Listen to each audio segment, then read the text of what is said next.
Aasahan ka namin ng iyong ama sa darating na piyesta, anak. Alam mo namang sa ganitong okasyon lamang tayo nagsasama-sama ulit mula nang magtrabaho ka sa Maynila. Ipaalala ko daw sa iyo yung hinihiling na belo ng iyong kapatid. Alam kong magiging masaya ang piyestang darating para sa atin, ang nagmamahal mong ina.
Sido, bakit nasunog ang bahay?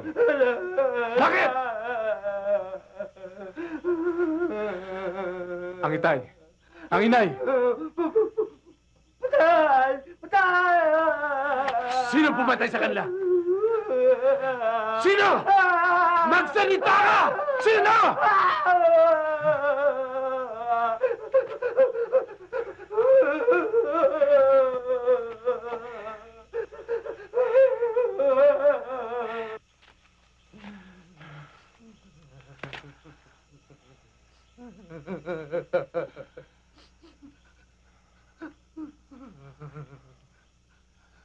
Si Lerma.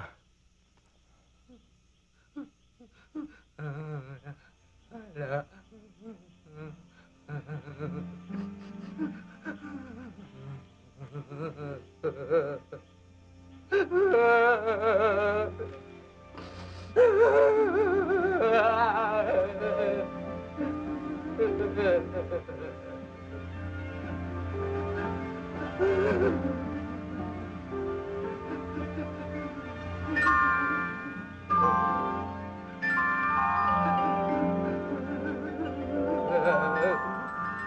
Anak, kung maaari lang ayoko sanang magkahiwa-hiwalay tayo. Ang tatay mo matanda na. At walang mag-aasikaso dito sa operasyon lupain natin. Inay, makikipagsapalaran ako sa Maynila para makatulong ako sa inyo. Mag-iingat ka, Elias. Alam mo naman, sa syudad, marami... Huwag kayong mag-alala, itay. Kuya, eto ng bag mo. Nandiyan na lahat ng mga damit mo, tsaka yung mga ibang kailangan mo. Lerma, ikaw na ang bahala sa inay at itay. Huwag mo silang pababayaan. Hahabulin ko pa yung huling biyahe ng bus patungong Maynila. Makikisakay ako sa pamboat ni Mang Carto.